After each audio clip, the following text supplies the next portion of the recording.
네, 안녕하세요, 여러분. 네, 오늘도 말씀을 읽기 오신 모든 분들 환영합니다. 네, 우리 오늘은 이제 출애굽기 두 번째 이야기를 볼 시간인데요. 우리 어제 기억나시죠? 하나님께서 하나님의 일을 하시려고 하실 때 사람을 준비시키신다는 이야기를 드렸습니다. 그래서 여러분, 지금도 하나님은 하나님의 일을 하실 수 있는, 그래서 하나님의 마음을 알고 하나님의 말씀과 뜻을 아는 그 사람을 지금도 찾으신다. 그래서 모세라고 하는 사람이 하나님께서 성경을 기록해야겠다라고 특별 계시를 우리에게 주시고자 계획을 하실 때 사용되는 준비된 사람이 바로 모세였다는 겁니다. 그리고 모세가 그 준비가 되는 게 걸리는 시간이 무려 80년 동안, 그래서 한 사람을 사용하실 수 있을 정도까지 하나님 준비시키시는 데는요, 그 시간이 필요하다는 겁니다. 시간. 그래서 우리도 이 갑작스럽게 또 갑자기 우리가 하나님의 일을 하는 게 아니라 이 하나님의 말씀을 차근차근 배워가고 또 하나님을 기도하면서 또 하나님과 관계를 맺어가면서 하나님을 깊이 이해하고 배워가고, 그러면서 우리가 하나님께서 일하실 수 있는 사람으로 준비가 되어 가는 겁니다. 근데 모세라는 한 사람을 만난 거는 하나님께도 정말 중요한 사건이었다는 것이죠. 그래서 여러분, 그게 이 출애굽기의 첫 번째 이야기입니다. 첫 번째 이야기. 오늘은 이제 두 번째 주제부터 나머지 이야기까지를 보겠는데요. 그 모세라는 사람을 통해서 하나님께서 이제 이집트에서 출애굽을 할 계획을 세우시는 거죠. 그래서 모세를 보냅니다. 모세와 그 형이었던 아론을 통해서요, 이집트의 왕이었던 바로에게 보내요. 그래서 모세가 바로 왕에게 가서 여호와께서 말씀하시기를 내 백성을 보내라 하셨다, 이렇게 이야기를 합니다. 그랬더니 바로가 매야? 여호와가 누구간데 내가 나의 재산을 내보내냐? 라면서 오히려 모세에게 그 여호와가 누구냐라고 오히려 질문을 하는 겁니다. 여러분, 이 바로가 여호와 하나님이 누군지 모른다는데 그럼 어떻게 해야겠어요? 모르면 알려줘야 되는 겁니다. 그래서 하나님께서 이 바로가 모른다고 하니까요, 그래 몰라? 충분히 알려줄게 하시면서 한 대, 두 대, 세 대 때려가는 겁니다. 예를 들어서 몽둥이로 때리시는 거예요, 이렇게. 근데 바로가 5대를 맞을 때까지도 눈 하나 깜짝하지 않습니다. 몇 라운드까지 갔느냐? 이게 10라운드.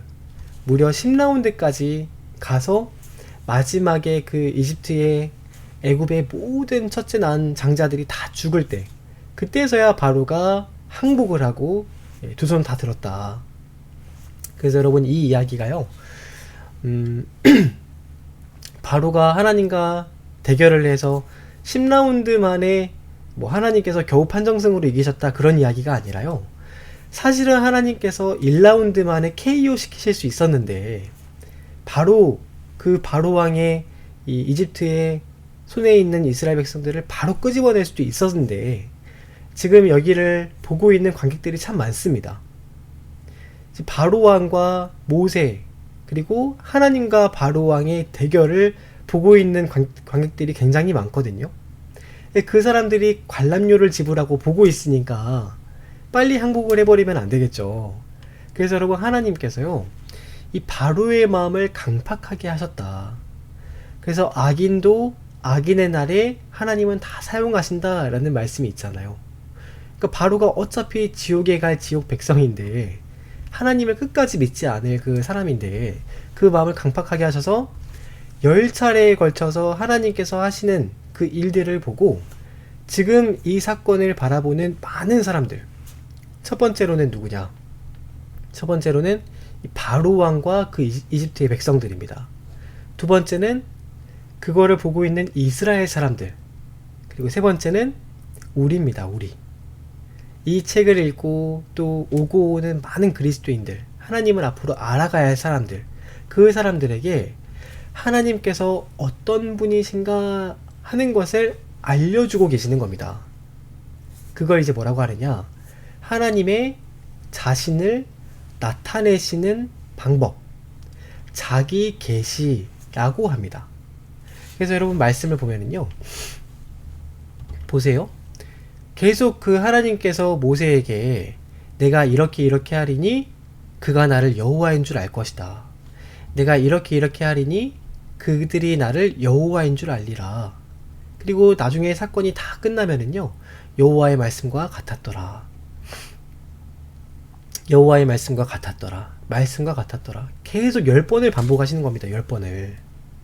그래서 이 일을 보고 있는 바로 왕과 이집트의 백성들, 또 앞으로 하나님과 함께 살아가야 될 이스라엘 백성들, 그리고 앞으로 하나님을 알고 믿게 될 수많은 그리스도인들이 이 사건을 보면서 하나님이 어떤 분인가 라는 것을 알게 하시고자, 알게 하시는 그런 뜻이 있습니다.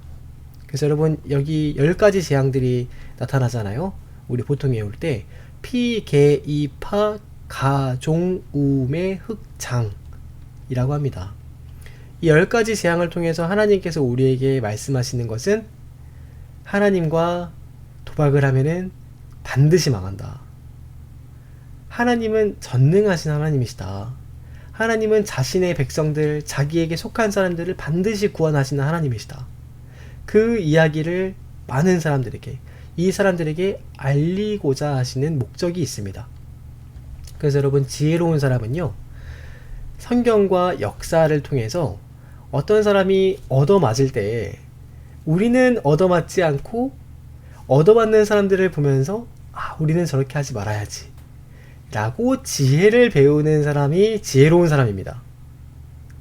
그러니까 여러분, 누군가가 값비싼 대가를 지불하고 그리고 깨달은 교훈이 있다면 그 이야기를 보고 또는 읽고 깨닫는 사람들이 지혜로운 사람이다는 겁니다. 근데 이제 미련한 사람은 아무리 봐도 하나님이 누군지를 모르는 사람들, 그런 사람들이 참 미련한 사람들입니다. 그래서 여러분, 이 출애굽기에 있는 사건은요, 우리가 이제 피, 개구리, 이, 파리 이런 거를 막 기도해서 나타나라 막 선포한다고 해가지고 다시 반복되는 사건이 아니에요. 이런 거는요, 하나님이 분명한 목적을 가지시고 많은 사람들에게 계시하시고자 이례적으로 나타내시는 사건입니다. 그리고 이 이야기가 나중에 언제 등장을 하느냐, 요한계시록에 가면 똑같이 등장을 한 번 더 해요. 이게 사실은 요한계시록에 있을 마지막 주님 다시 오실 때 있을 일의 예표, 그림자 같은 그런 이제 사건이었고, 진짜 실상은 뭐냐면 예수님 오실 때, 그때 이제 예수님을 끝까지 부인하는 사람들에게 내려질 심판이 바로 이 심판입니다. 그러니까 하나님이 어떤 분인지를 알려주고자 하는 그 중요한 주제가 출애굽기의 두 번째 주제이다. 기억하시면 좋겠습니다. 10장까지의 이야기예요. 그리고 또 중요한 주제는요, 바로 이제 이스라엘 백성들이 이집트를 탈출했다는 겁니다. 탈출. 출애굽이라고 우리가 이야기를 하는데요, 이집트를 탈출하는 그 스토리 또 굉장히 중요하죠. 여러분, 6월절 사건을 통해서 이스라엘 백성들이 하나님께서 패스 오버, 이집트에 있는 모든 장자들을 다 죽일 때 양의 피를 이 문지방에 바르는 그 집, 하나님의 말씀을 듣고 믿음으로 양의 피를 문지방에 바르는 자들은 누구든지 살려주시는, 넘어가 주시는 은혜를 경험하고 이들이 출애굽을 합니다. 그러니까 여러분, 이것도 사실 굉장히 중요한 주제예요. 이게 이제 나중에 예수님께서 오실 때 이 양의 피를 바르는, 믿음으로 양의 피를 받는 자들은 죽음이 넘어간다. 그 사건이 이제 6월절이 예표고요. 진짜 있는 사건은 예수님이 오실 때의 그 이야기인 겁니다. 그래서 여러분, 이스라엘 백성들이 10가지 재앙을 거쳐서 계속 이제 씨름을 하잖아요. 바로가 모세랑. 근데 여러분, 준비하는 거는 굉장히 오래 걸리는데요, 탈출하는 이야기는 금방입니다. 탈출은 순간이에요. 여러분, 대부분 그래요. 준비가 오래 걸리는 거지 실제로 그 일을 하는 거는 대부분 금방 끝납니다. 달리기도 그렇잖아요. 올림픽을 준비하는데 4년을 걸쳐서 준비하지만 실제로 경기는 10초면 끝나버립니다. 그런 것처럼 출애굽을 하기 전까지 그렇게 오랜 기도와 그렇게 오랜 준비가 있었지만, 출애굽은 이 6월절 사건을 끝으로 1박 2일 만에 하나님께서 출애굽, 이집트를 탈출시키는 사건을 하루 만에 이뤄내십니다. 그래서 이 이집트를 탈출하는 이스라엘 백성들의 이야기가 또 담겨 있는 겁니다. 그 이야기가 세 번째 주제이고요. 어디를 가는지 좀 볼까요? 이제 이거를 보통 외울 때 이렇게 외웁니다. 라, 쑥, 에, 비, 홍수. 비하이로 돼서 홍수를 건너거든요. 그래서 비홍, 그 다음에 수루 광야로 들어갑니다. 수루 광야. 수, 마라, 엘. 그리고 신광야의 르비딤과 시내산. 이렇게 하면은 출애굽기가 끝납니다. 이렇게 하면은 라숙의 비용수마엘 신르시. 이렇게 하면 딱 출애굽기가 끝나요. 이 이야기만 담겨 있어요. 라암셋에서 430년 만에 탈출을 하고 숫곳에서 같이 왔던 그 따라온 사람들이 이제 이집트인들에게 받은 그 폐물들, 60만의 가축들, 폐물들 점검하는 계수하는 이야기가 있고요. 또 에담 광야에서 여기서 구름 기둥과 불 기둥으로 하나님이 인도하시는 걸 보고 비하이로에서 그 이집트의 군대가 추격해 오면서 원망하는 사건이 처음 발생을 하고요. 홍해를 건너면서 이제 미리암이 소고를 들고 퉁퉁 치는 장면이 등장을 하죠. 그 수르 광야에 들어가서 물이 없어서 원망을 하다가 마라에 도착을 했는데 쓴 물. 그래서 원망을 하는 게 또 여기에 있죠. 엘림은 70그루의 그 종려나무가 여기에 있어서 잠깐 쉬는 이야기가 등장을 합니다. 그래서 신광야로 들어가 가지고 거기에서 원망을 하는데 이제 고기가 먹고 싶다고 원망을 하다가 하나님께서 만나와 메추라기를 주는 사건이 이제 여기서 등장을 하는 거죠. 그리고 르비딤에서 나중에 이제 아말렉이랑 전투를 하고 또 마사 무리바 이런 목말라 가지고 또 이런 사건이 여기 있습니다. 그래서 여러분 이렇게 쭉 여러 가지 사건들을 걸쳐서 시내산에 도착을 하게 되는 이 순례 코스가 또 출애굽기 12장부터 18장까지 기록이 되어 있습니다. 이 이야기도 여러분 다 읽어보시면 아실 수 있는 만한 내용이에요. 그런데 여러분 여기에서 중요한 주제는 뭐냐면요. 출애굽을 하고 이 시내산까지 이동을 하는 게 잘 생각을 해보면요. 라암셋이라고 하는 곳이 굉장히 비옥한 땅이에요. 여기가 여러분 유럽의 곡창지대라고 불렀습니다. 이 나일강으로 해서 나일강 삼각주 그 유역에서 비옥한 그 토사물들이 여기에 다 축적이 되면서 곡식이 진짜 잘 자라거든요. 고센 땅이 엄청나게 좋은 땅이에요. 근데 거기서 만약에 이스라엘 백성들이 끝까지 살았으면은 배를 두드리면서 노래하면서 살았으면은 안 나왔겠죠, 이집트에서.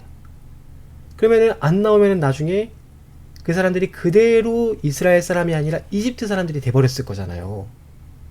근데 바로 왕이 진흙을 이기고 벽돌을 만들고 막 얻어 터지고 그렇게 막 명령을 해 가니까 핍박을 받았기 때문에 이 사람들이 하나님께 부르짖었고 결국에는 출애굽을 할 수 있게 된 겁니다.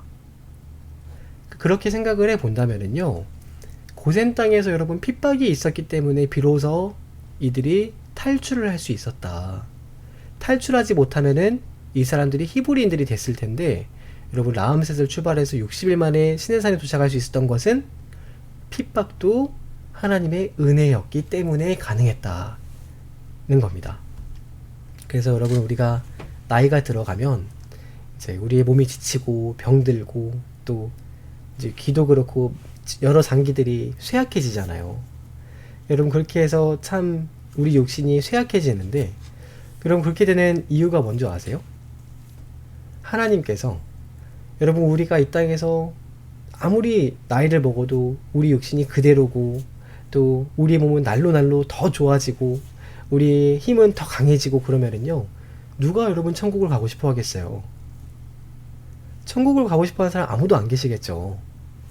지치고 병들고 나이 들고 아프고 하니까 사람들이 천국을 소망하게 되는 겁니다. 그래서 하나님께서 이제 가자 할 때 천부여 의지없어서 주께로 갑니다. 주여 제가 여기 있습니다 하고 은혜로 감사하면서 가게 되는. 그래서 여러분 그런 핍박도 환난도 은혜라는 걸 여러분 기억하셔야 됩니다. 탈출하는, 그래서 탈출을 해야 될 때를 잘 알아야 한다는 게 이 히브리서가 아니고 출애굽기의 세 번째 주제라고 할 수 있겠습니다. 그래서 1년 동안 나중에 시내산에 머무르는데요, 거기에서 그러면 뭘 하느냐? 시내산에서 뭘 하느냐 이야기를 좀 보면은요, 이게 이제 네 번째 주제거든요. 진짜 중요한 주제입니다. 여러분, 출애굽기에서 모든 주제가 다 중요한데 이 네 번째 주제야말로 성경의 주제라고도 할 수 있어요. 출애굽기뿐만 아니라 성경의 주제입니다. 뭐냐? 출애굽기 19장 5절 6절의 말씀은 여러분 암송을 하시는 것도 좋습니다. 암송. 그 정도로 중요해요.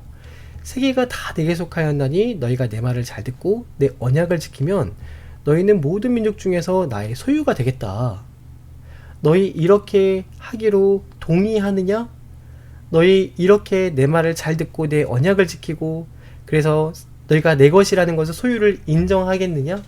라고 하나님 물어보시는데, 그때 이스라엘 백성들이 네, 그렇게 하겠습니다 라고 하면서 하나님 앞으로 그렇게 할게요, 약속을 맺은 겁니다. 약속.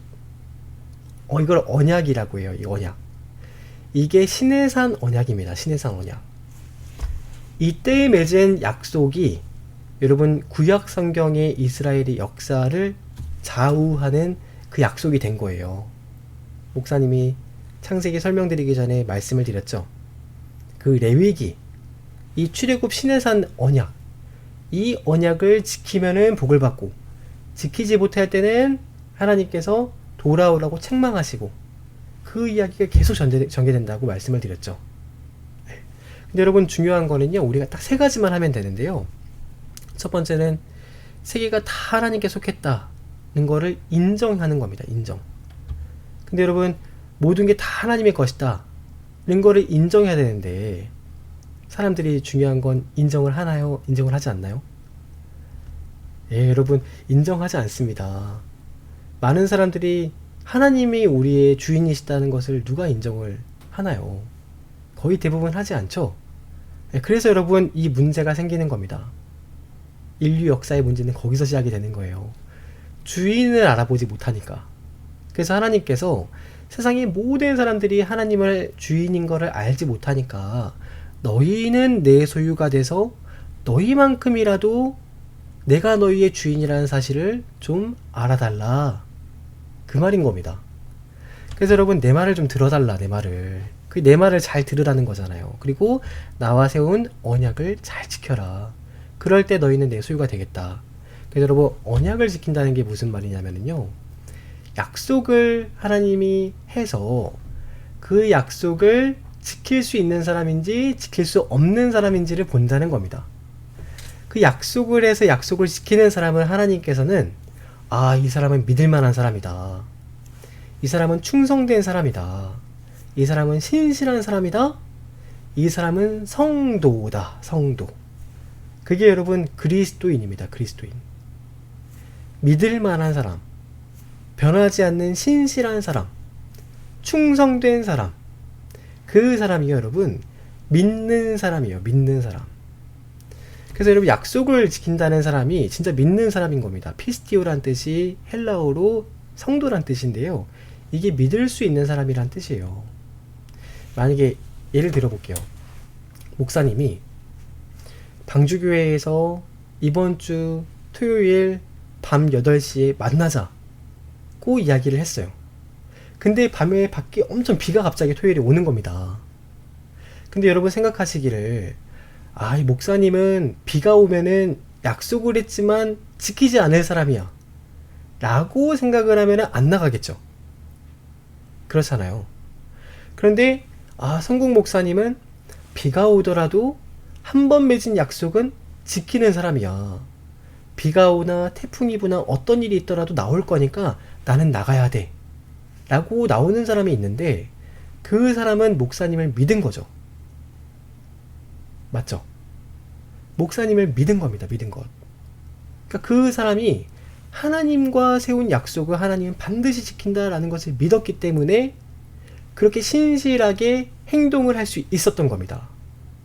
그래서 그 사람을 하나님은 믿음의 사람이다, 성도다, 나의 소유다 라고 인정을 하시겠다고 말씀하신 거예요. 여러분, 인격이 뭐냐? 약속을 지키지 않는 걸 우리 여러분 인격이라고 하지 않습니다.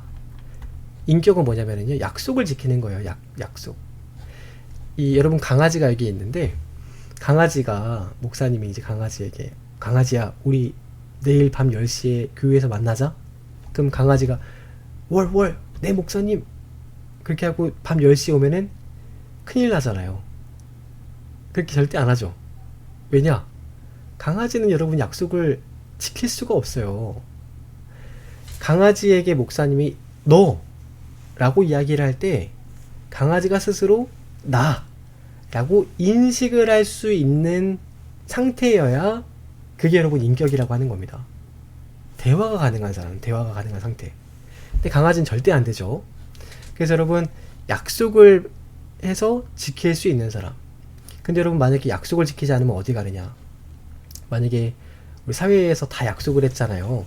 신호등이 빨간색일 때는 건너지 말자라고 약속을 해서 다 지키는 거잖아요. 근데 빨간불인데 건너는 사람이 있어요. 그럼 벌금을 물어야겠죠. 더 심하면은 감옥에 가죠. 그렇죠. 그래서 지옥에 가는 겁니다, 여러분. 네. 그 약속을 지키지 않았기 때문에 신실하신 하나님과 세운 약속을 지키지 않고 신실하지 못했기 때문에 그 사람이 갈 곳이 감옥이다. 그래서 여러분 우리가 성도라면은요 반드시 뭘 해야 되느냐, 하나님께서 하신 말씀, 그 약속을 지키기 위해서 하신 말씀을 정말 귀 기울여서 잘 들어야 됩니다. 창세기부터 요한계시록까지 하나도 빼지 말고 다 성실한 마음으로 정직한 심령으로, 그럴 때 하나님은 너희가 내 소유가 될 것이다 라고 말씀하십니다. 그리고 하나님은 자기의 소유가 아니면은요 절대 사용하지 않으시는 분이세요. 목사님이 말씀을 드렸는지 모르겠는데 하나님은 어떤 분이냐면, 이제 우리 같은 경우는 뭐 글을 급하게 써야 되는데 펜이 없으면 옆에 떨어져 있는 펜을 갑자기 급하게 주워가지고 쓰고 다시 제자리에 돌려놓기도 하잖아요. 하나님은요 자기 게 아니면 절대 안 쓰십니다. 하나님은 그런 거 없어요. 다른 사람 거 뺏어가지고 쓰고 그런 거 없어요. 자기에게 드려진 자기의 소유만 진짜 인격적으로 사용하시는 분이시라는 겁니다. 그래서 여러분 소유를 세귤라라고 부르는데요, 여러분 이게 이제 주인인 거잖아요. 주인. 이런 거죠. 만약에 목사님이 연필을 만들었으면은 그 연필은 목사님이 주인이죠. 목사님 거죠. 네, 여러분 물건은요 만들거나 값을 지불하고 사면은요 자기께 됩니다. 자기 소유가 돼요. 그런데 인간은 그렇지 않아요. 여러분 부모님이 여러분 낳아주셨다고 여러분이 부모님 건가요? 그렇지 않죠? 부모님 말 안 듣잖아요. 부모님이 나를 만드신 분이기 때문에 사실 우리가 부모님께 맞습니다. 근데 우리가 말 안 듣잖아요. 왜 그러느냐? 인격이기 때문에. 완전한 자유의지가 있는, 독립적인 자유가 있는 인격이기 때문에 사람은요 자기 스스로를 드릴 때만 비로소 그 사람이 이는 내 것이다 라고 주장할 수 있어요. 그렇기 때문에 여러분 우리는 지금도 우리가 스스로가 나는 하나님의 겁니다 라고 주장하는 사람, 우리를 완전하게 드리는 사람만이 하나님은 이는 내 소유다, 이는 나의 것이다 라고 이야기를 하신다는 겁니다. 그러니까 이스라엘 백성들에게 지금 너희가 스스로 그렇게 너희가 나의 것이라고 이야기를 스스로 해달라, 내 편이 되어달라, 그 이야기를 한 겁니다. 그 이야기.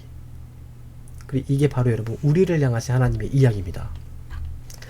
네, 그래서 여러분 이런 역할을 할 때 제사장 나라, 하나님을 알지 못하는 세상과 하나님 사이에 징검다리 역할을 하는 중재자 역할을 할 수 있는데, 이렇게 좀 해달라, 이렇게 하겠니? 했더니 이스라엘 백성들이 시내산에서 1년을 머물면서 그렇게 하겠습니다 약속, 하나님, 도장을 쾅 찍고 약속을 딱. 근데 이제 못한 거죠 그거를. 그래서 여러분 그게 못해가지고 역사가 꼬인 겁니다. 안 되죠. 그리고 자기 힘으로 안 된다는 걸 나중에 보여주신 거예요 사실은. 여러분 또 이제 한 가지 주목할 사건은 십계명을 우리에게 주시죠. 20장의 이야기는 십계명을 주십니다. 그리고 21장부터 23장까지는 그 십계명을 어떻게 지켜야 되는지 구체적인 법들을 주시는데, 이때부터 이제 졸음이 몰려오기 시작하실 겁니다. 근데 이제 이 이야기는 레위기에 가서 한 번 더 말씀을 드릴 거니까 좀 넘어가도록 할게요. 그리고 성막을 건축하는 이야기 하나님 머무실 성막을 건축하는 게 25장부터 30장까지 이제 이야기가 전개가 되는데요. 성막은 모형입니다. 모형. 그러니까 성막을 어떻게 만들어라 이런 거는요, 우리랑 아무 상관없어요. 죄송한 말씀이지만 아무 상관이 없습니다. 완전한 지성소를 찢으면서 우리에게 성막으로 오신 분이 예수님이기 때문에 우리랑은 아무 상관이 없어요. 그럼에도 여기서 우리가 눈여겨볼 만한 것은 뭐가 있냐면요, 많은 게 있지만 대표적으로 하나님은 하나님께 자원해서 기쁨으로 드리는 것만 받으신다. 기쁨으로 드리는 것들은 어떤 것이든지 다 받아라. 귀한 것이든 귀하지 않은 것이든 다 기쁨으로 드리는 것만 받아라. 그래서 그거를 통해서 하나님이 머무실 처소를 만들겠다 약속을 하셨어요. 그러니까 우리도 하나님께 드리는 모든 것들은요, 기쁨으로 드릴 때만 그 가치와 의미가 있는 겁니다. 그리고 나중에 성막을 하나님께서 이렇게 만들어라 라고 30장까지 이야기하시고, 실제로 만드는 이야기가 31장부터 39장까지 이야기고, 마지막 40장에는 성막을 봉헌을 하면서 성막 건축 감사 예배 드리고 이제 떠날 준비를 딱 하고 끝납니다. 출애굽기가 이렇게까지 이야기를 딱 보면은요, 그 주제가 다 끝나요. 간단하죠? 네, 그래서 조금 목사님이 중간에 설명드렸던 이야기는 몇 번 좀 들어보셔야 될 거예요. 잘 정리하시기 위해서 좀 들어보시고 좀 고민 진지하게 해보시고, 그리고 우리가 하나님이 정말 소유가 되기 위해서 우리가 무엇을 해야 되는가, 또 이스라엘 백성들이 실패를 본받아서 우리는 정말 하나님의 소유로서 하나님이 우리의 주권자 되심을 인정하고, 또 하나님이 하시는 말씀을 잘 듣고 그분과 세운 약속을 잘 지키는 우리 모두가 되었으면 좋겠습니다. 오늘 여기까지 읽겠습니다. 여러분 오늘 하루도 고생 많으셨고요.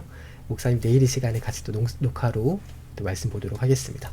여러분 안녕히 주무세요. 안녕.